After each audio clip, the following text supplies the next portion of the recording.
Hey detailers, podcast sponsor Joe here from Autofiber Australia. As pro detailers, we are all about using the highest quality products for our customers when it comes to compounds, chemicals, and ceramic coatings. But what about microfiber? Are you using cheap towels that get used once and then tossed into the bin? You need to try out our amazing Autofiber range of microfiber. Seriously, it is the best stuff going around. Use our exclusive podcast code 15DDUP and get 15% off when you purchase any of our premium Korean or Chinese made microfiber. We have a wide range of products that are tailor-made to last a long haul, so you get the best value for money and your customers will appreciate it. Go to autofiber.com.au or find us on Instagram to make your purchase and check out our range. Now back to the podcast. Thanks, Dale. Welcome to the Detailing Down Under podcast, the place for everything auto detailing in Australia right now. Here's your host, Dale Guthrie.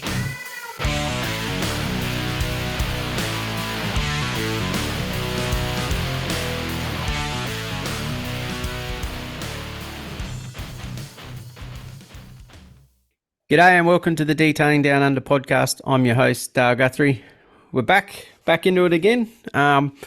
We've had some pretty good ones on of late, so the quality is coming, that's for sure. And today's episode is no different either at all. So I'm back. I've had some holidays penciled in, and so I've taken them. And I'm not sure if you'd seen of late as well. I was went to Thailand for a few weeks, and managed to visit a store over there, and I think you might have seen on my post that I tried to do a podcast with them, but they were a bit funny with their accent, they thought. But once I went around and had a chat to them, they were actually really good. So if I go back there, they're So that's, if anyone was asking why I didn't do a pod with him, that's probably why. But he was actually really good. His English was awesome. So sorry about that one, but I did try, and it was pretty cool to see what they do over there compared to Australia. So, but today I've had a few little crests for this company, and they've definitely blown up. And I thought, why not reach out? And they were kind enough to allocate some time and bring their story to us, which is even better. So today I got Nick from Cultura Auto Lifestyle in Sydney. So afternoon, mate. Dale, good afternoon, mate. Pleasure to be here. No, it's good. Thanks for everyone taking time on your guys' side and making the effort. Mate, our pleasure, mate. If we can contribute to the detailing world and butt heads on some issues and stuff like that, mate, it's my pleasure. I'm glad to be here. Yeah, no, it's really good. So another top quality Sydney company you guys are. So where in Sydney are you actually based? Mate, we're in a little suburb, or not like, it's like a big industrial suburb called Reevesby here in New South Wales, Sydney. It's a big hub for pretty much everything, so for building supplies, you name it. It's a pretty big area, which I used to come past here many, many years ago for scaffolding mobs and you name it. Around here, there's pretty much everything, wrecking yards and freight companies, you name it. Dale, they're here, mate, in this hub around Milperra. Yeah, right. And how far is that out of the CBD? CBD, I reckon you jump in a car, Dale. You got a good fast car, mate. I reckon 25, maybe 30 minutes you'll be in the city. Yeah, nice. Depends what time you go, obviously, time dependent. But I think around 25 minutes you'll be there, mate. Not really that far away.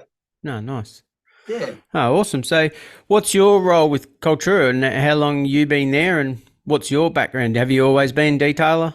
Mate, my background is I started out as a vehicle spray painter. Oh, yeah. So I did that for a total of a long time, actually, 31 years. I was painting cars, working for people, and then inevitably I took the plunge and went partnership with a fella who was a panel beater. I was a spray painter, so we went out on our own and started our own little place.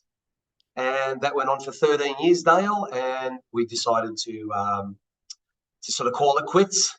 I had no choice for that to happen because I actually lost my business partner. He had a heart attack and passed away. And it was very hard for me to manage a business on my own. So we actually gave the business to two up-and-comers who wanted to jump into the game, and I stayed with them for a couple of years. And the feeling's sort of never the same, Dale, when you raise a child and then surrender the child to somebody else. You sort of think, spend all that time growing this entity just to surrender it to somebody, but I sort of didn't really have a choice in the matter. And I was very lucky. I bumped into my good friend Ricardo at a birthday party. It was at my cousin's birthday party. And he said, I'd like to talk to you later, Nick, when we get some time. I've got an up-and-coming venture in the pipeline, and I'd love for you to be part of it if you want to have a change of pace. Like if it's something you sort of want to do, we'll talk later and you tell me your feelings about it. And I didn't even realise what he had planned, but it was mind-blowing. So it was something I just chose to do. Dale is sort of like an evolution. You sort of evolve from one thing to another and learn things along the way and meet heaps of people, and you get encouragement from people as well. And that's how I come to be here. I was the first guy, the first, like, in the detailing section here. I was the first person here. There was nobody here except me. So it's very humbling, mate, to come into a 3,800 square factory, which is quite large, and to be here by yourself. And watching the place get built around me every day while I was working, I just saw it come to life, which was amazing journey, mate. Wow.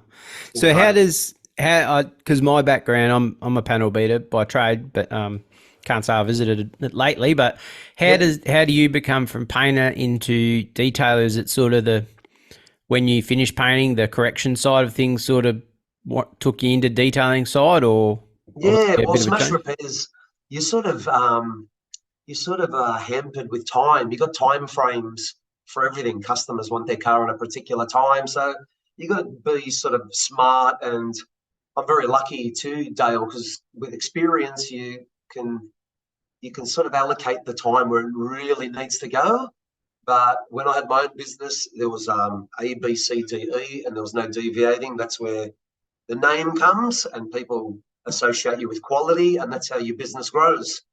Because there's a lot of people, a lot of cowboys out there that'll take your money off you, but a lot of people will never go back to them. They'll get stung once, and I'll never go back to those places. So I just decided that my business wouldn't be one of those places. I always wanted to have quality to be one of the major factors where people could. There was no hiding anything. We used to discuss everything with clients, be upfront with everything, and discuss everything with them.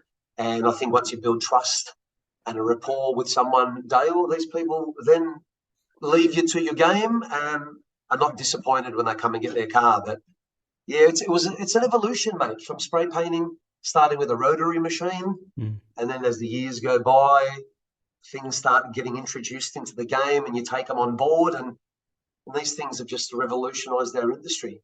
We'll go into that a bit further. But it's just been an evolution from spray painting to denibbing cars and detailing them, and then going 10 times further than that, just taking it so many levels beyond customers' expectations, which is what you want, and then you've got them forever then. Yeah. Was it your business in like mainly the insurance side, or you were doing restos? Started restos. Dale started primarily, me and my business partner were into GT Falcons.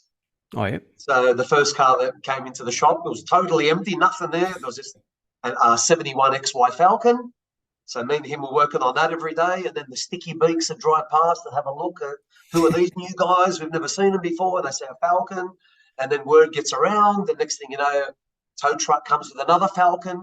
And next thing you know, a couple of rotaries appear. And the next thing you know, Dale, you can't cope. You have to start asking people, I need help. You got to get other people on board you need more hands to cope with the demand. Yeah. And which is great also, but you also got to teach these people your standard. You're inviting them into your business and you have to tell them this is how I want it to be and no exception. That's the standard you create and you have to stick by it. Bit like detailing, really. It's just yes. Same. If people know you for doing quality, you can't fall down on any job because you don't want egg on your face, so to speak. Yeah, nice. Yeah. So then, what sort of when did Cultura actually when did the building start getting built, and when did you start with them? we were from here now, 2023, 2 years ago. Yeah. It might have been, so 23, it might have been 18, 19. The idea, the concept was there. Yep. But I just didn't realise. I saw the blueprint. I saw the architect's drawings, and I just thought, holy hell, this is like so. I just couldn't imagine such a large platform to work from. It was unlike anything I've ever worked in before. My shops were like 380 square meters. I had two shops right next door to each other. This one's like 3,800 square meters, so it's quite large. It's huge, yep. But a good portion of it is segmented off for the storage side of it. Yep. So one whole back wall, the whole wall is just car racking. I think it's like 56 cars, Dale. That's totally full, bottom and top. It's double stacked, and it's 4. So it's 2 at the front and 2 at the back. So it's 4, the whole wall. So it's quite impressive. Wow, that's what I was going to touch on too a bit later about the vehicle side of things, because vehicle storage, because that's becoming a big thing with a couple of people I know of as well, and I always thought it's a good side gig to have. I think. A lot of people would say there's no future in car storage, and why would you do that? And there's a lot of naysayers, Dale. You know how it is. There's a lot of people out there that will kick you in the guts and say you're crazy. Yep. And the boys say that to me all the time. Like, you're mad. And these people probably see it now because we're very social media based. So there's no secrets. People see everything, and joints chock a block, which is amazing in itself, I believe, man. Yeah. It'd probably work with Sydney as well. People have nice cars, so they probably don't always have enough room to store them. Absolutely. So what better off is that? I'll probably go into it, but do you offer a valet service? So you detail the cars, sure, pack them away, cover them up. People bring them, Dale. We clean them. We allocate a bay for it. The car gets put in its bay. It gets its own trickle charger. It gets its own $500 bespoke sleeping bag car cover fitted to it. Yep. With a nice Cultura monogram on the front. Car gets put away and goes to bed, covered up. No one sees it. It's very private. It's locked away from the public. It's invitation by appointment only. So you can't just get the general public walking in and eyeballing everything. You got to be invited to come here, and the cars are looked after like they're our own. That's the only way I can put it. Yeah, no, it's a good model. 24/7 to the client. Yeah, well, that was. I think I did see it on your page, but yeah, that is sort of. I've normally heard like a pick up on Friday sort of thing, and maybe drop off Monday sort of model as well. But yeah, I think that having that 24/7 access, that's probably even better for a lot of people. Absolutely, yeah. A lot of if people are organised and organise stuff with us, we're very flexible as well, and we're here we're here 8 to 10 hours a day, and it suits a lot of people. People drop off their car, we clean it, make it presentable, put it away, and when they want it, their car's clean, ready to go. So with a bit of notice, I think it's 24 hours notice, we get the car ready for them. They jump in it, they enjoy it all day. Return it in the afternoon. If the car's filthy, we go through the motions again, clean it as it was before, and then put the car back to bed again. And that's the service we offer people. Yep. And that's all covered under the storage cost. Love it. Yep. So was absolutely, yes. Yeah. So when Ricardo come to you with his dream, what did you think at the time? You're crazy. This is massive. How's it going to work? I just couldn't believe it. Because I came here, this used to be a tile factory, Dale. So you can imagine for tiles, it doesn't have to be pretty. It's a dusty concrete floor. Inside, there's a lot of holes in the paneling, and all the day lighting. That all had to be blanked off. We didn't want excessive sunlight coming into the facility. So Rick and the guys, what they had in their mind, actually made it a reality, and it's got painted internally and beautiful epoxy floor, and everything's just quality. It was very well thought out, and I saw it, but to see it coming to life in front of my eyes as months and months went by was amazing. It was amazing, mate. Yeah, I'm big for having awesome presentable shops. So I love how people will spend the time and money on their shops to do them up, because presentation is huge. So I think that gets a lot of service for For people sure, on you how you drop, you present. drop off your How you present you yourself drop is. off your Porsche, Lamborghini, whatever it is, and the facility's clean. There's no dust on the floor. It's like, you feel happy knowing you're leaving your car with car-minded people. Yep. Yep. Wow, that's it is pretty cool. I know the front of the building and stuff. It's definitely impressive. So if you haven't had a look, check out their Instagram. It's very nice. So I'll probably touch on. Can you remember what sort of challenges, like when you were first there, what the challenges you had when you were there on your own, setting up? Did you have everything there, or was it a slow process of getting tools and equipment in to do your job at the time? Was it much drama back then? There was a little bit, Dale. I'm lucky because of all the years I spent in the painting game. You got to sort of have a little bit of foresight in what you're going to need as the days go by. So a little bit of forward planning always helps. But look, obviously things happen, and your processes get interrupted, and you might not be thinking of something that you might need. But generally, the boys are very accommodating and set me up with a lot of stuff early on.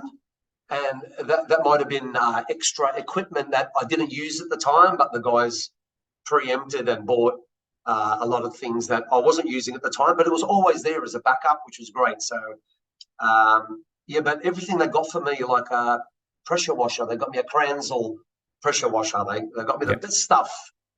I had a look around what people were using, and Rick asked me, what's the Ferrari of pressure washers? And I said, look, mate, where we stand right now, it'd be the Kranzel unit. So he bought 2 of those, and I never had any issue. Dale compounds, microfiber towels, trolleys, machines, extension leads. He pretty much asked me what I needed. I sat down one evening and wrote it all down, and he got me everything I needed. And that's all I needed. Once I had everything, Dale, once the foundation was laid, I just did what I've always known. Yep. Was it really good. Was it car storage from day one, or was it detailing before, or how did that work? Well, when I got here, the detailing bays had already been epoxied, and I actually didn't even have my floor lifts in at the time. So I was in the actual bay, but there was nothing there. There was a skeleton of a cupboard. There was nothing there. So I was basically doing it on the floor, which was no big deal for me.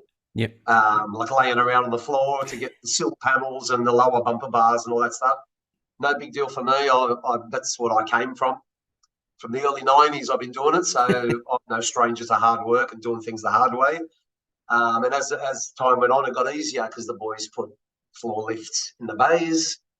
There's full panel lighting in there now. So as time went along, things just got easier and easier for me.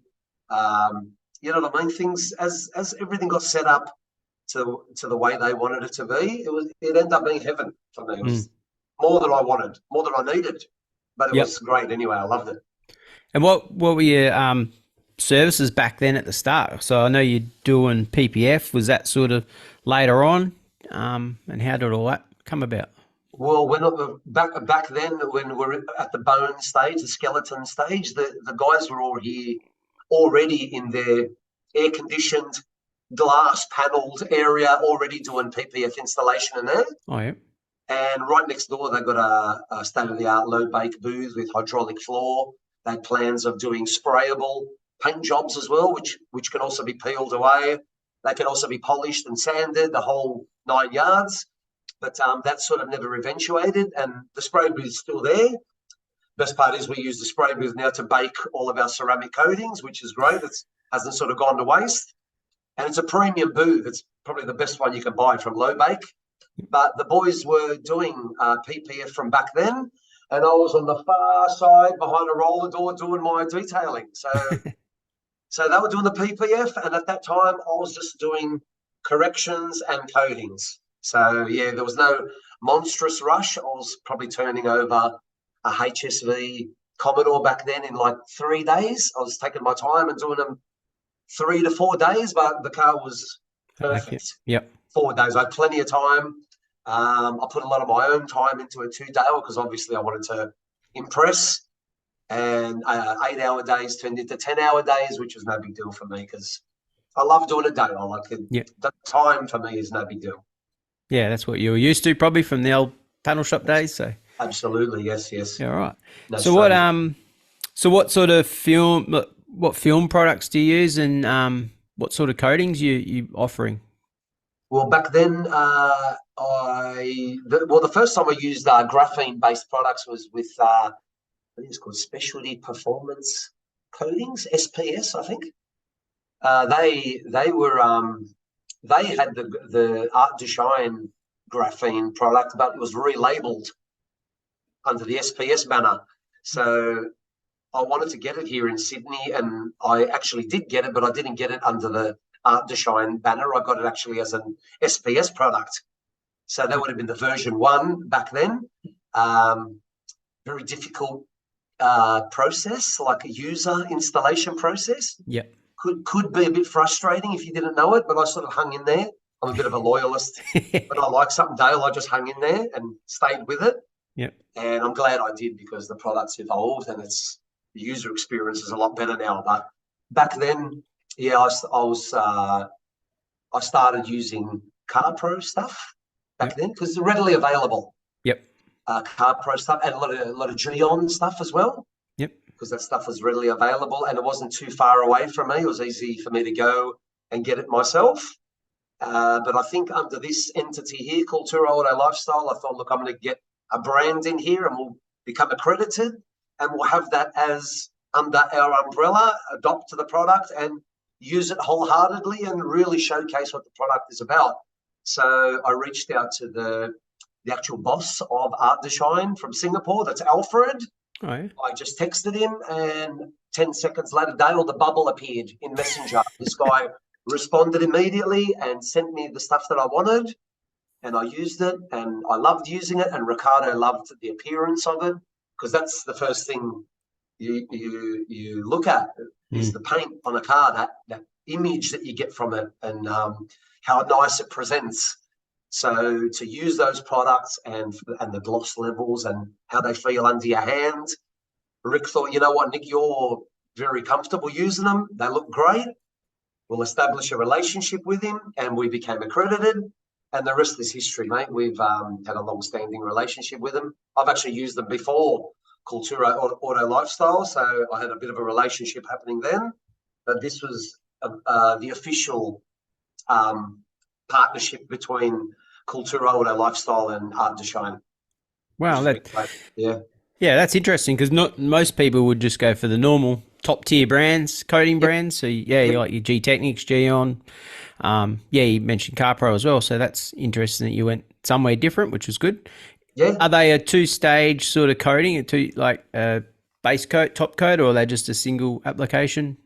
Well, when I first started, Dale, most reputable ceramic coating companies and their coatings are two-layer systems.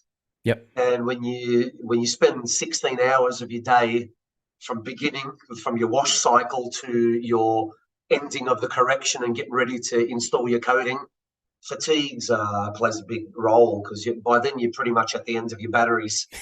So if you select a coating that's a dual layer coating, by the end of the day, you basically can't see anymore. You're so tired. Yep. The best part about Art de Shine coatings is that they're single layer. And for single layer, it's great what you get out of them. Like now, currently we're at a 7-year coating, the nano graphene coating. And the ceramic metal oxide is a 5-year coating, and they're single layer. They're easy to apply. The removal process is easy, and if you care for them, as me and you know, if you look after them and care for them the way you're supposed to, you'll get more than 7 years out of them. Yep. And especially if you've got a car that stays indoors, the coating will be indefinite because they're not copping any industrial fallout or UV damage, and so you sort of get out of it what you put in. But we're very pleased how these single layer coatings perform. Yep. Yeah, I'm a big fan because I'm Geon certified, so they do have their base coat and top coat. But most of my customers just want the single layer. So I know a lot of people in the bigger cities upsell them the top coat. I'm not big on that, but yeah, some I can. But yeah, I prefer the single layer and sort of in and out, sort of not in and out, but still have them overnight. But it's just the single layer application and what you get, the results you get off that are just as good. So. And single layer is good too, Dale, because because you're only putting one layer on the car, we actually put it everywhere, like under sills, and I take spoilers off, so the feet underneath the spoilers, everything's coated. If something's in the way, I remove it, and because you're doing a single layer application, you actually have a little bit more time up your sleeve to put it everywhere. Yep. And give people their money's worth. You know what I mean? Yep, absolutely. And proof's in the pudding. So when people see it, they're like, I wish I had $1 for every time I've heard, wow, like, oh, that's so much. Oh my God, the wives. Wives who drive their Range Rovers and their dailies every day, they've abused them and car wash cafes have destroyed them, and then we brought them back to life and coated them, and people just, it's visually spectacular, as you know, Dale. Yes. Nothing better than that feeling at the end. No.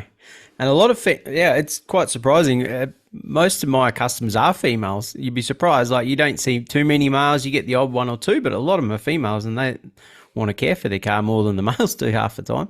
It's good, eh? They probably feel bad going somewhere and the car's in the sun, like a black car or something. Yeah. And the car's hologrammed and scratched to hell. Like, it doesn't present really well, but it's good.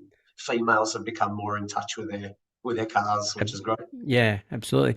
You mentioned the with your spray booth and the removable paint.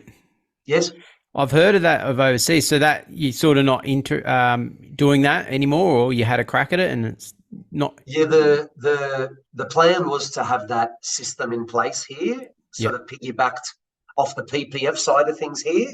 Yeah. But I think just at that time, it's sort of never eventually. I don't know what the deep down story is, but there were plans for something to happen. The idea and the template was there to make it happen, but it must have just been circumstances, Dale. I don't know if the fellow was ready. Maybe it was too much for him to handle, but he definitely had his eyes on the prize to make this happen. He actually done a couple of cars, but it just never went forward from there, mate. So yeah, it's a shame because I saw them and they look great.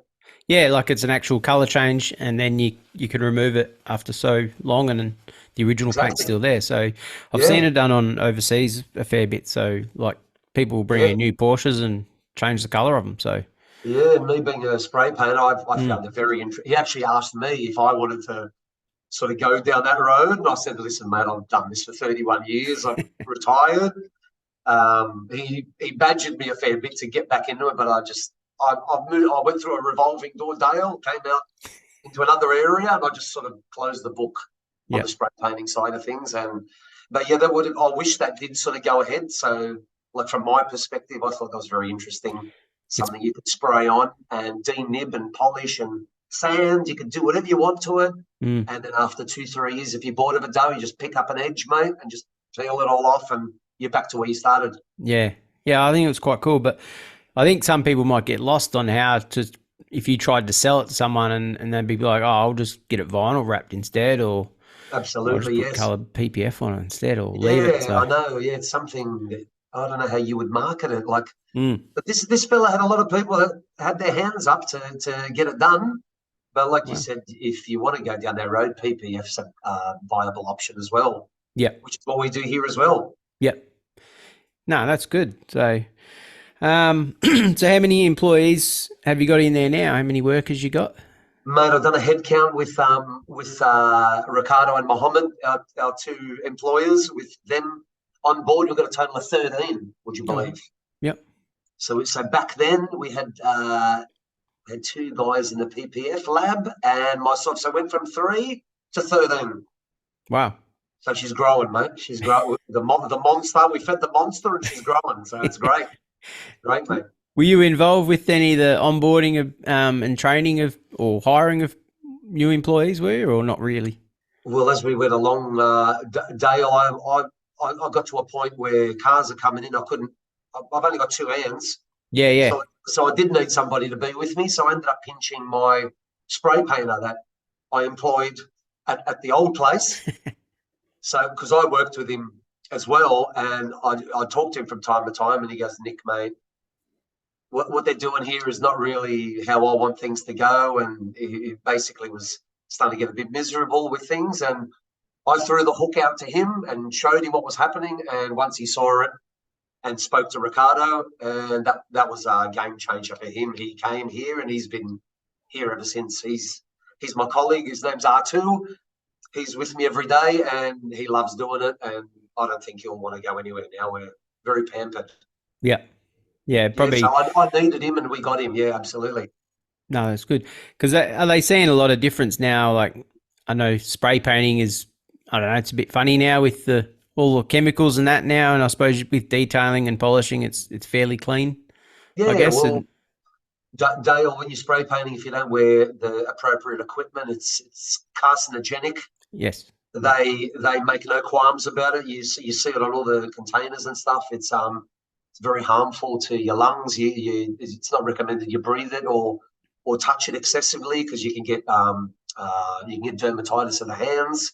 Once you do that, your hands a bucket will be full, so to speak. You know what I mean? You can't really touch it, so you always got to wear the correct breathing apparatus. If you don't, that's the beginning of the end, mate. So this industry is a lot cleaner, and vapors and fumes wise, we're not part of that anymore. It's in that regard, but you also got to be aware of compounds, dusting and stuff like that. Yep. But here it's well ventilated. It's the whole factory is air conditioned, so we're in a closed, climate controlled environment, and it's kept methodically clean. We all do our bit and keep it tidy, and that's just the way we do it. And it's the way to be. You got to keep housekeeping as a priority, mate. Yeah. No, nice. What are your sort of go-to products for polishing? What's your good choice of polish and stuff like that? Do you all use? Are you all different? Is everyone different, or you all sort of use the same? We sort of pretty much. Well, I've never ever harnessed myself, Dale, to using one particular brand of compounds because you know as well as I do, paints. People think all paint's the same, like Porsche paint or Mercedes-Benz, like they're all the same, but they're not. Which as I've been going along, I've found out some paints are sticky, some like to be compounded, some don't, some repel compounds, and you sort of got to find. This is where you got to do your testing and find out what the car likes, and then you can go forward. But I've got so many compounds here, Dale, and people wonder why we have so many, like ranging from CarPro to Kosh Chemie to Sonax, and we've got so many, and people constantly coming in, try this and try that, and they try and sway you into using this, and this is the best, and that's the best. But I generally use I don't harness myself to any rules, Dale. I use what the car likes and finish that car, and the next day is another challenge, another car, and start all over again. Yep. No, that's good. One thing I did want to ask, dry ice blasting. That's becoming fairly popular in Australia now. It is, yeah. A lot of people have asked us for it as well, and we've accommodated to people wanting to have that done. Yep. Which is pretty cool. So we remove our internal rack from inside the shop that gets pulled into one of our wash bays out there. And if anything, that gets just moved just outside the door, and we ring the company, probably 24 hours notice. They drop off the pellets in a big box. Oh, yeah. Matt, our resident blasting guy here, Matt, is great. He adopted it to his repertoire of tricks. He's also the guy that washes our cars as well and does all of our interior ceramic coatings and wheels and so forth. Yep. He does all the blasting, and it's amazing. Like an undercarriage covered in factory waxes and oil vapor and grease and stuff is removed. It's a laborious process, Dale, but at the end of it, when it's all done, you can see we do a lot of 50-50 stuff, and it's amazing. Yep. It's amazing technology. Dry ice, the cleaning power of it is amazing. Is it picking up, like service-wise? Like are more people asking for it these days? Yeah, people do ask for it, but it's one of those things that involves a bit of planning on our end. But once people cast the hook and say, I want this done, we just organise it on our end and we make it happen. But people do ask for it, especially maybe with an older Porsche or something where, for example, someone's had a 911 restored, but the undercarriage doesn't reflect what the top looks like. So we'll get all of that done first, and then we'll go through the motions of washing the car and decontaminating it and going through our end and offering a full-on process from undercarriage to the top end to interior to all tiers of detailing. It's been a good little thing we've added to our bag of tricks, mate. No, you probably there's not many people in Australia doing it yet, but the word is getting out and everyone is sort of getting on board.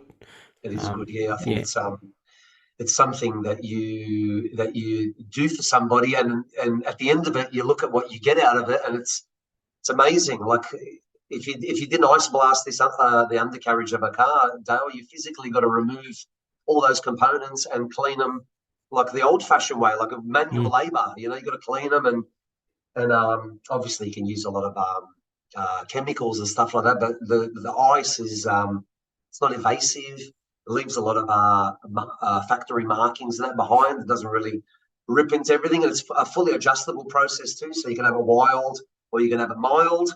But it's great. It's wondrous, man. It's amazing what technology does. It's great. Just got to be ready to sort of take it on board and learn something new. No, it's good. Another thing that's picked up overseas, and now we're slowly catching on to it. But it's really impressive, the dry ice. So I know a couple of guys in Australia doing it, and word's getting out, no doubt. So probably quite expensive too with the dry ice. That wouldn't be cheap. I think it is. Well, it's package-wise, I think what you get out of it, Dale, like most of the car enthusiasts have no problem in getting it done because they just want to see that. They just want to see all their components with no oil and grease on them, factory fresh, and then they start all over again with a fresh template, because all the stuff under the cars, like some of that stuff under the Dale's been under there for like 20 years. Yep. So to have it removed in like a 5 to 6 hour, maybe an 8 hour process, and Matt sometimes is out there all day doing front to back all the components and stuff that he's removed off the car, like exhaust systems, plastic trays, and then he cleans them all.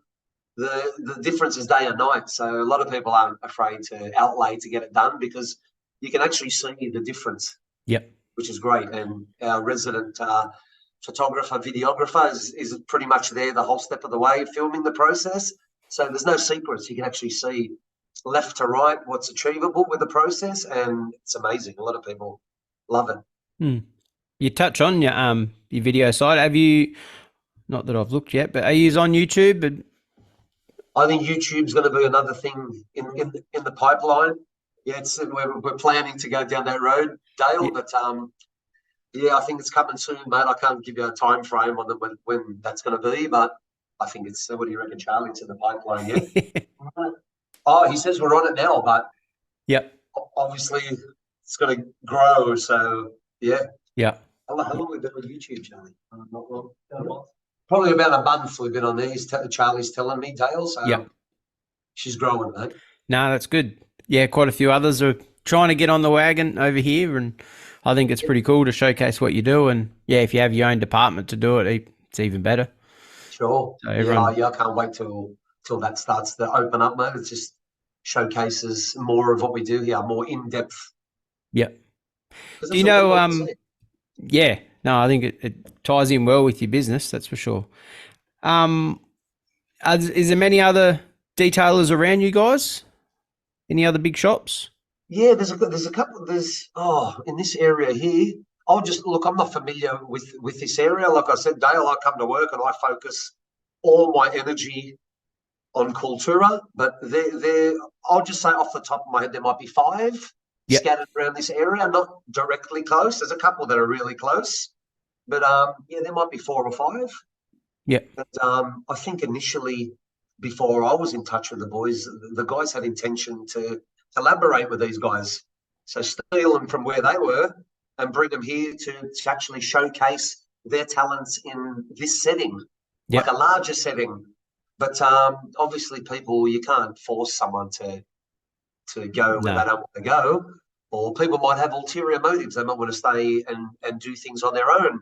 But the boys had all good intentions to bring people who are experts in their field, grab as many as he could, and all of us form a monstrous team here and showcase everybody's talent. You know what I mean? Yep. So it's a chain. There's all these links in the chain. Everyone's an expert in their field, and just get us all together and just give everybody a broad spectrum of their talents. But you know what I mean? Sometimes that doesn't work out to plan, Dale, and the boys have to look elsewhere. And this is where we are. We've got 13 people. We all love what we do. We're all here every day. We're all passionate. We love cars. And this is what we're doing. And it's growing and growing. And we're growing along with it. Yeah. It's probably in the name too, with the lifestyle, auto lifestyle. So absolutely, yeah. Well, yeah. Cultura is the culture. Yes. So in most languages, like Ricardo's Portuguese and I'm half Greek, so you say cultura, and it's like your culture. Like, and this is our culture, the automotive culture side of things. Like, this is what we like and what we love, and we're all in. Yeah. Do you do many sort of catch ups at your shop or anything with other car groups and clubs and stuff or anything? Yeah, well, the guys are really big on having establishing a lot of car and coffee meets, like on a Sunday. Yep. And as soon as you put a post out there, Dale, like we're having a cars and coffee, the car park out the front is chock-a-block. Or people will come for 2-3 hours, show off their cars, have some coffee and talk, and then there's time in the day for people to go home and spend time with their families. But for that 3-4 hours that we invite people here, it's people come straight away. People are dying to drive their cars. You know, they've got them at home, and as soon as you tell them we're having a car and coffee, or we're going to go for a cruise somewhere, and we'll meet here, the place is chock-a-block, mate. People come. So there's definitely the car scene in Sydney now has just gotten so out of control. You thought over COVID it has sort of gotten really quiet, obviously. But when that period sort of opened, everyone just was chomping at the bit to get back out there again with fresh cars and fresh cars that they had stuck in the garage and completed over that period. And we see them all the time, and we see a lot of new stuff, and it's awesome. We get them coming through here, and the scene's definitely bigger and alive than it's always been. Yeah. Do you have a lot of your market the new car market as well with coatings and PPF? Yeah, a lot of people don't want to leave their car at the dealer, Dale. Maybe they just want to. I think a lot of people they want to bring it to someone who's focused on that task. Maybe the dealership just want to install quickly and bang, bang, bang, get them out the door. So yeah, I think we get a lot of new cars here, actually, a lot. Yeah. And a lot of people don't even go to the dealership to collect the car. We take it from the dealer, bring it straight here, and we give the client their new car experience, like freshly coated and done the way we want it done. And they come and collect it when it's properly done and coded. And yeah, absolutely. Yeah. They get the experience, Dale. They get the proper experience, mate. How I think everybody should, when you go buy a new car, that's how your car should be presented. Yeah, and I hear that a lot, even with people these days now, like literally taking their car from a dealership straight to a detailer, or they might drive it for a week or so in between, and then they get it back from the detailer and they go, oh, it's better than it was since new. It was better than new since the day I picked it up. And I'm like, yeah, well, because we've attended to it a little bit better than what a dealership did. So, 100%. You're aware, Dale, of what cars can look like from certain dealerships. They're horrible. Yeah, a lot of mine, my market is in the new car market. So yeah, I see it all the time. So it can be shocking, like especially to the client. Like people just have that idea in their head that it's a brand new car. Yep. And it should look that way. But unfortunately, I don't know what processes they have over there, Dale, but yeah, we just bring them here and just start all over again. Pretty much, yeah. And even it's funny when even a customer drops it off, they'll go, oh, I should have seen the state of this when we picked it up. It was quite disappointing. And yeah, for a brand new car, it's pretty bad. And I said, well, the dealerships, they've already got your money. They just want to get it to you as quick as possible and gone. So absolutely, yeah, the the dealerships are lacking in a little bit of that, but maybe not every dealership. There's probably a few doing it really well, but yeah, you just don't hear it. I've had the odd exception. Like, would you believe from Suzuki? I had a little Suzuki Oh yeah, Jimny, the little Jimny things, the new ones. Yep. That came here and it did not have one mark on it. I couldn't believe it. I tried to find something, Dale. I couldn't find anything. So I one-staged it anyway, just out of my own goodwill, because that's what it's here for, and cleaned it top to bottom and nanographene coated it, and it looked spectacular. It was already a good unit, but I made it look even better, which is amazing. Like, there's just been a handful of those cars. Wow. Yeah, well, I looked at a new car the other day that we're picking up, and I could already see in the sun, like, the back pillar, and I'm like, that's going to need some work, but that's, is what it is. That's the job. That's the job. That's the road we go down, Dale, every day, mate. I know. Very, very shocking, mate. Yeah. No, it is. But, what about do you know, if you look outside in our detailing industry in Australia, is there anything that we can improve looking outside from what you guys do? Mate, look, I think a lot of things that can be improved on basically come from, it's like a common sense thing, Dale, basically. From me, like, people go, common sense ain't that good, like, sense ain't that common and stuff like that. But if you think about it logically, like, one of the things is to be respectful to people. You know what I mean? Like, you got to be respectful. You have to be honest with them. You can't mince your words. You got to be enthusiastic. You got to be passionate about what you do. There's a lot of people, like you said, I take your money and you go back and you want to discuss something with them, and the words are exchanged, and they don't want to know you after that. Like, you got to sort of have pride in what you. A lot of cowboys out there, Dale. You know where I'm coming from. A lot of people that just watch YouTube. They see roughly what it's all about. They give it a crack, and you know what I mean. It's not like that. You got to really put yourself into your job, because if you don't, it shows. Our trade is that visual. If you don't do it the right way, or do it the way it's supposed to be done, it shows immediately. Like, we've had a couple of people come into the shop, and we got our cars in a beautifully low lit handover room where we hand over our clients' cars.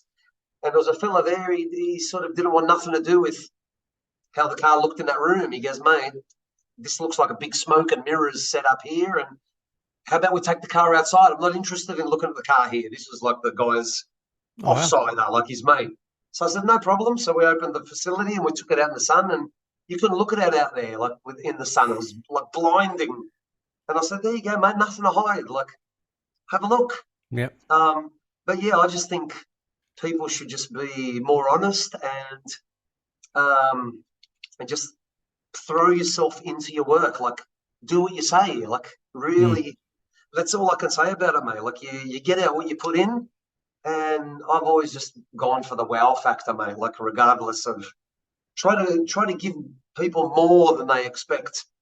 Once you do that, mate, they'll be more than happy, or wherever they go, someone will say, wow, like, who done the car? Yeah. And word of mouth's the most powerful media out there, I reckon. And absolutely, once you do that, a Dale, generally you'll have clients for life. Yep. What is it like? Under promise and over deliver or something? Isn't that the so? Yeah, exactly right. Yeah. I try to over deliver. Yeah.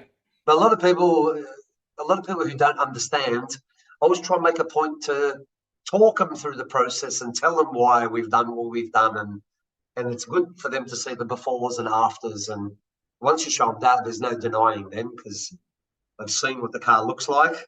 Yep. And what the end result is, and that's not 8-hour process. Sometimes, Dale, it takes a bit longer, and customers are happy to leave them here. Yeah. There's the odd exception where you got to reach down deep, and and you might have to turn something up a bit quicker than you'd like. But generally speaking, the enthusiast will leave it with you and let you go to town on it and give you some extra time, But yeah, I think people just need to step up the game.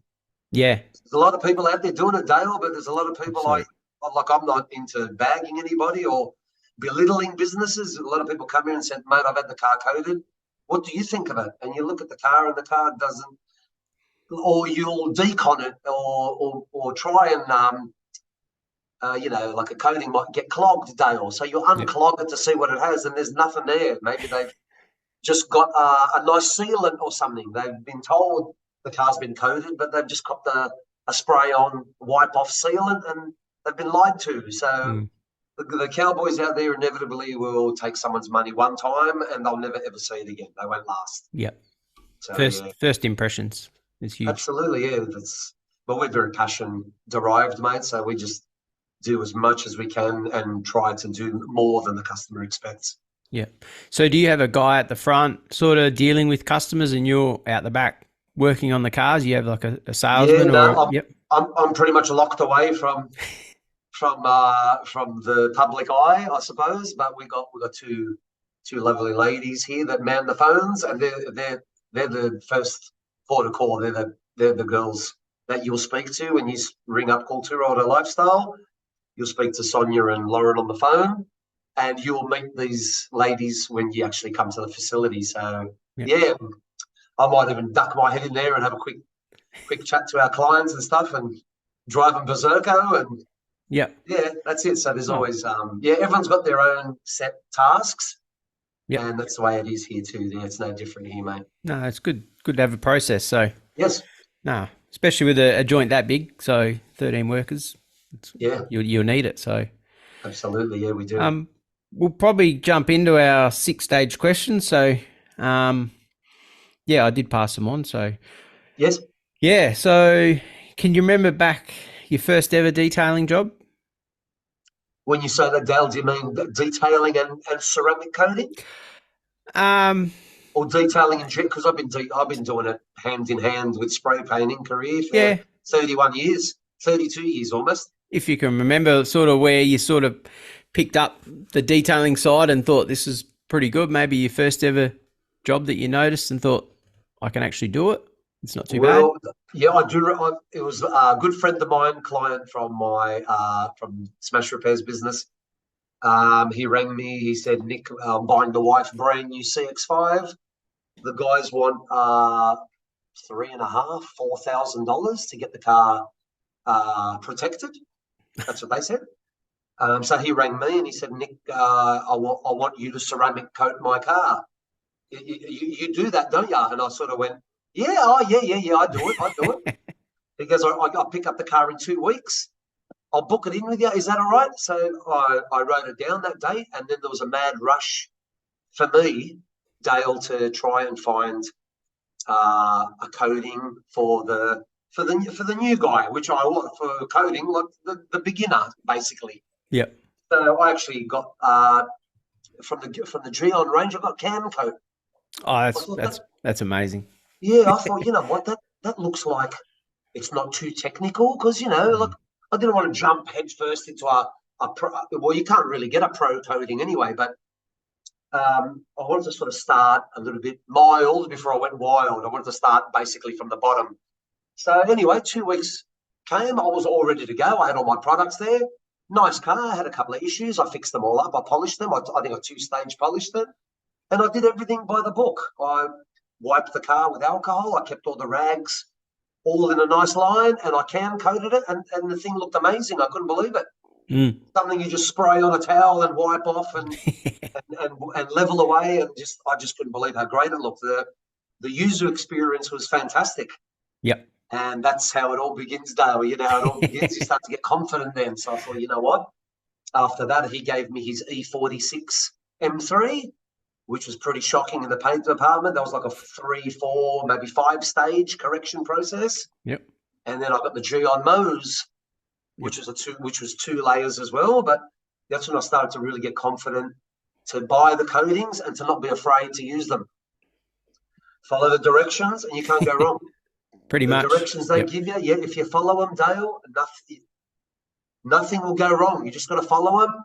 Don't answer the phone. Limit all the distractions and keep an eye on what you're doing, which is what I did.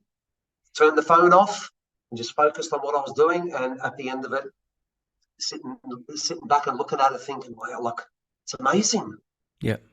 And then the other part was telling your client to bucket method, how to look after the car, and keeping in touch with them. How's it all going?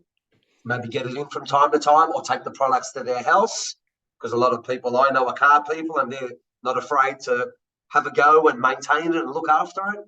Yeah. But that was the first one to start. My first coating was with Guion Cam Coat, which was a spray-on wipe-off, and it all started from there, mate. Yep. No. That would have been 2018, I think. Yep. Around that time period, though, that would have been the first time I sort of dabbled in anything ceramic-wise. Such an easy coating to start with too, so that's where I started. And I still use that, but I use the certified one, and it's great for motorbikes and sort of classic cars, that sort of coating. So absolutely, that's sort of what I push it to. And people with a very low budget as well, that's sort of what we offer.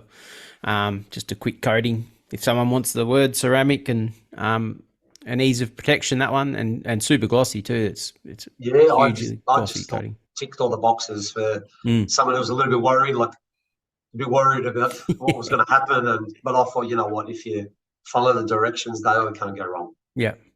There's one thing I don't do. I don't use that spray head anymore. I use a bottle and an applicator, so use it that way. Yeah, and actually apply it to instead of the spray and inhale it. I wore a mask throughout that whole process.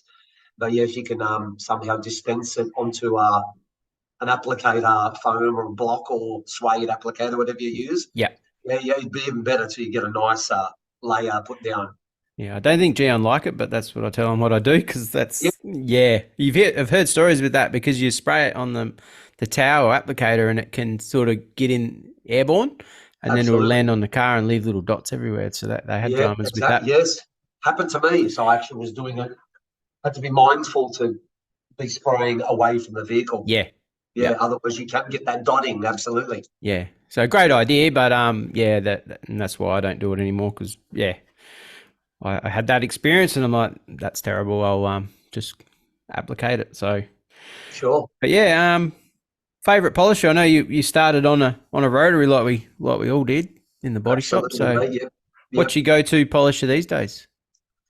Well, mate, like you said, started in the acrylic paint days before 2-pack became staple. That was a single speed rotary machine. That was like the Annihilator series, I called it. That was like insane.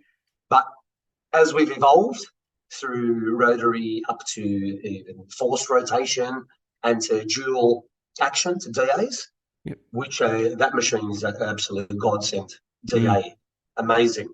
I've tried them all. I've gone from Rupes to Zentool to Flex to Festool. I've pretty much gone through all of them. The machine I'm holding right now is a Worth machine. It's a 21, but we like to use the smaller 6-inch pads. So I've done a bit of a mod on the 21 throw, Dale, and so it's got a smaller head on a monster machine, which is what I like. I'm not afraid of holding high-powered machines. So at the moment now it's the Worth Master DA machine, which I like, but as time goes on, none of the machines have lasted, Dale. They've all suffered. Speed controls fail, cords you start to get that intermittent stuttering. But I care for them. I wipe them down. I care. A Flex machine's like $800 to $1,000. I've used Flex machines, and I don't know what it is. Probably because I'm doing this every day, Dale. It's high frequency work. No machine has lasted in my hands. They've all sort of died at the 6 to 8 month mark. We've got a cycle of machines. We get them repaired and they get put in the cupboard. And as machines fail, it's a merry-go-round of machines. But Flex, Rupes, Zentool, and the Worth machines are all pretty good. I like them all. Yeah. Have you noticed, I don't know if you look too much into it, but the return of the rotary, like it's becoming popular again? I'm not sure if you've noticed that. Yeah. I think it's funny, actually, because rotaries, you got to pick. The rotary has to be paired with the right type of work. Like rotaries are good with Corvettes, like the older Corvettes, the fiberglass cars, because you can use the rotary to create warmth with your diminishing abrasive and get the result you want in probably half the time of a DA machine. But that all comes with experience and knowing what a car wants and what you use accordingly. So the rotary, the last time I used the rotary was on my mate's Walkinshaw. There's a lot of fiberglass components. Yep. And the DA was actually, even with a microfiber cutting disc and a cutting compound, it actually wasn't doing what I wanted. So I grabbed my rotary machine and I put a good old lamb's wool head on it, mate. Nice thick mop which throws wool and stuff everywhere. I grabbed that and, mate, you could say a hashtag 1, 2, 4 passes. That section was mirror. But that was with a lamb's wool and a rotary machine. So that's been the process for every Walkinshaw that comes through the facility. I always use a rotary machine on all the fiberglass components on the car. You just get the result you want faster and how you want it to be. Yep. No, very nice. Yeah, but it's funny how the rotary's made a resurgence. Yeah, it is. Laugh a little bit, Dale, because I don't know why you got to pick your cars with that machine, but pick your battles. Absolutely, yeah. The DA is a more forgiving, all-rounder tool for most of the cars that we work on these days. Yeah, literally depends what you're working on. So, your dream car of your own, have you ever thought of anything that you'd like to own? Or do you own anything? If I've always been a big muscle car guy. I've had I was very lucky to have a VK Brock Commodore. I've had a GT Falcon. I've had a couple of GSXR motorbikes. But if I could pick something today that someone was going to buy for me and I could have to enjoy, it'd be a 1970 SS Chevelle, the 454 big block cars. They've become so prized now. They're worth so much money now. But like 30 years ago, that was an achievable car to buy, like from America, left-hand drive. But I've always loved the 1970 period of cars. That's when muscle cars were really shaking the world, like Corvettes, Mustangs from that 70 era. But I'm just a big fan of the Chevelle. I've always loved Chevelles, and 70 SS big block Chevelle is my type of car, mate. Yeah, very nice car. They are. Love to have one of those. Yeah. More of a broader, like detail, your favorite detailing tool or product. So it can be a product that you like, or an actual tool that is pretty good that you sort of like using. Mate, I think favorite tool. My favorite tool is the stuff we use every day, Dale. Remember, I don't know if you remember a time when there was no such thing as microfiber towels. Yeah. Like the acrylic days when I was at TAFE, we were using cheesecloth. Yes, I remember that. Really loosely woven. It was soft, but which was good for the compounds and stuff you were using at the time. It was good to remove those heavy, oily, petroleum-based compounds, which is great. But when microfiber came out, it was like couldn't believe it was a game changer. Yep.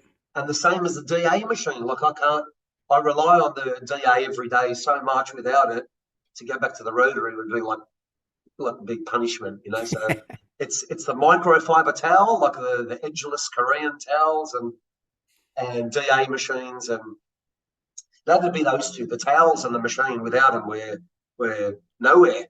Yep. Yeah, I remember the old cheesecloth on a roll. You'd roll it out and cut it off. Absolutely, yeah. That was many moons ago now. So we've evolved. It's awesome.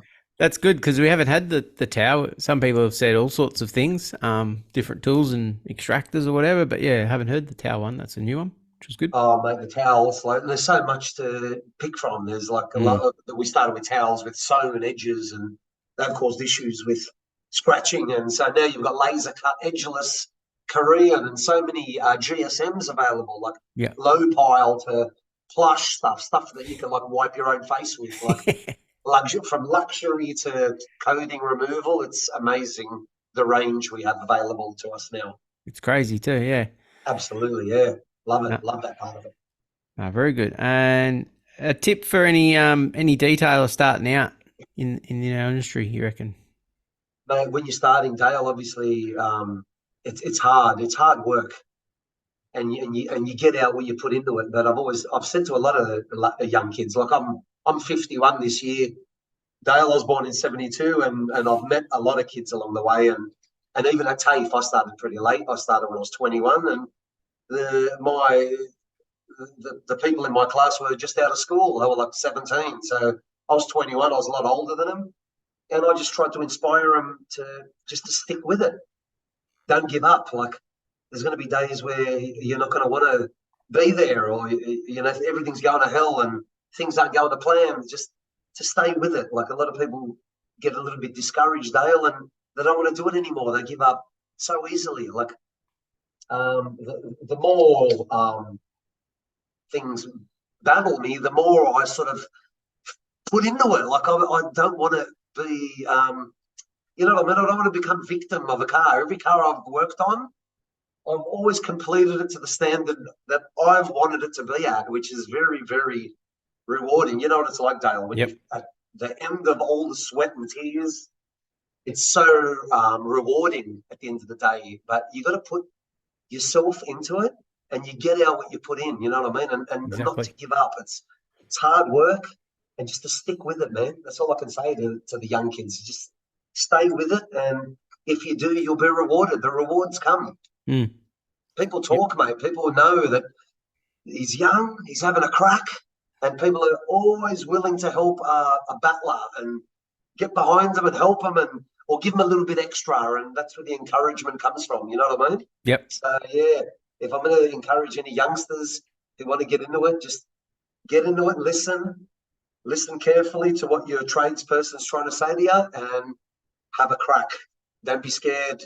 It's hard work, but there's definitely a rainbow at the end, mate. You just got to stick with it. It doesn't happen in 3 weeks or 6 months or 1 year. It's a long-term thing if you want to go down that road, but the reward will be there if you stick with it. Yep, that's absolutely. All I can say, Dale, from personally, I think, for me. No, that's good. Spot on. And what are your interests outside of detailing? What do you do when you're freed up? Mate, when I'm not here, look, my brain's always here. I love cars. I've been involved. I've loved cars. I asked my mum. I've had a Hot Wheels car in my hand since I was 3 years old. So it's never gone away, and it's always there, and it will never go away. But around 10, 12 years ago, I decided to buy another BMX bike. Like, I started riding when I was 5 years old, and mate, this BMX, I can't believe it, Dale. It's starting to get so big. Like, around the world, it's starting to have like a resurgence again. And I've joined the club called the BMX Outlaws, and there's so many guys that feel the way I do. And we all ride our bikes, we all feel like we're kids again. But the best part is we've all got a little bit of extra bucks to sort of throw at it now. So yeah, the old dragsters and stuff that our parents could afford back then, now we don't have those dragsters anymore. The bikes that we aspired to have and did get in our teenage years, like, I've been building bikes and collecting them again. I think I've probably got 12 or 13 of them now, Dale. So oh, wow. BMX is a big passion, yeah. What's I'm trying to get my son into it as well too, yeah. What's your BMX brand of bike? At the moment, I've always been a big GT fan. Yep. GT bicycles. I sort of went towards that brand because it's as old as me. They were established in 72 as well, like me. And I've just always liked them. Quality product, very good looking. I saw a lot of guys I looked up to back then. You always look up to your heroes. And a lot of those guys rode GTs. So I just gravitated to that product. And Haro as well. Haro. Yeah. Love Haro bikes. A lot of racing bikes, a lot of American branded bikes, quality bikes, but generally GT and Haro at the moment. Yeah. Yeah. Love them. That's funny because I've still got I'm in the Mongoose. I got a Mongoose. So I've had my original Mongoose since I was 14, brand new. So I've still got that. A lot of Mongoose guys with us over there with the boys.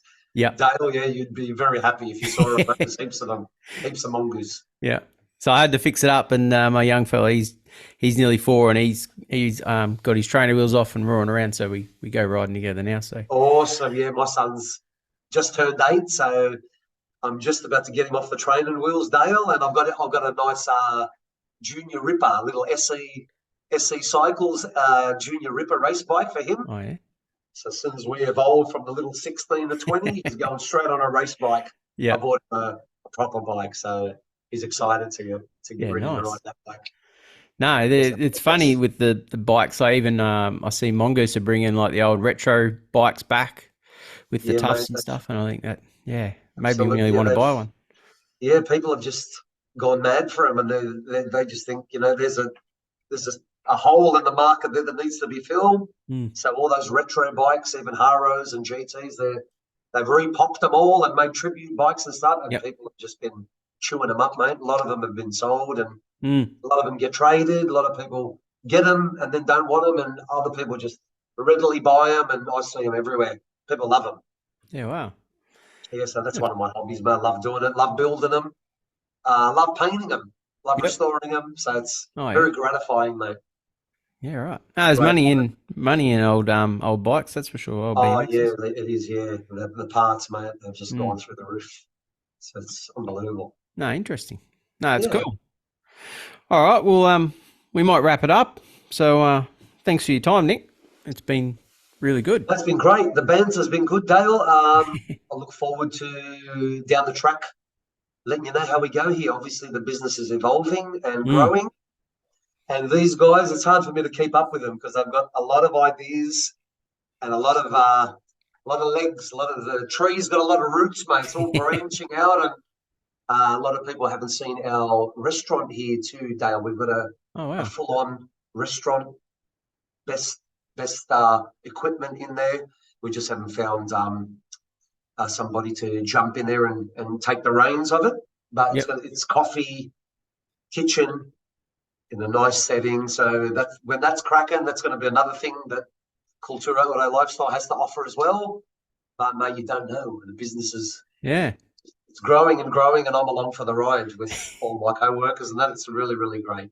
No, I've seen that model work. I think it's in New York. It's like a car club, and they have that sort of connection with cars and detailing, and they have like a lounge there as well. And it's pretty cool. It's unreal. As soon as people know, people just talk about it and see it, and before you know it, you got crowds of people coming to support you, which is, I think it's great. All right. Well, I think next time I'm in Sydney, I might have to come and have a look. So yes, you have. I'm not sure when I'm getting there next, but I do. I need to get back there. So, but it's been awesome to have you on, and thanks for taking the time out. No worries, Dale. If you do get the chance to come and look us up, mate. We'd love to have you here, mate. We'd show you around, and we'll show you the whole. We'll give you the Cultura experience, mate. We'd love to have you. Yeah, like I said, I normally would like to do these on location. Like I've done one already, and that's the aim to do more. But it's not always that easy. But if I am touring around and dropping in, that's the way to do it. Episode, I reckon, as well. So it's been really good. Worries, let us know, Dale. More than welcome. Yeah, all right, we'll wrap it up. And where can everyone find you? On Instagram? You're on everywhere? Mate, you look us up, mate. We're on Facebook and Instagram. As soon as you look up Cultura Auto Lifestyle, there's a lot of content there for you guys to look at and check out. And if you need us for anything, we're one phone call away. Yeah, absolutely. So, awesome. And all right, we'll wrap it up. And thanks for listening, guys. And thanks again, Nick. My pleasure, Dale. Thank you very much. Right. Cheers, mate. Thanks. That was another episode of the Detailing Down Under podcast. Subscribe now for everything auto detailing in Australia.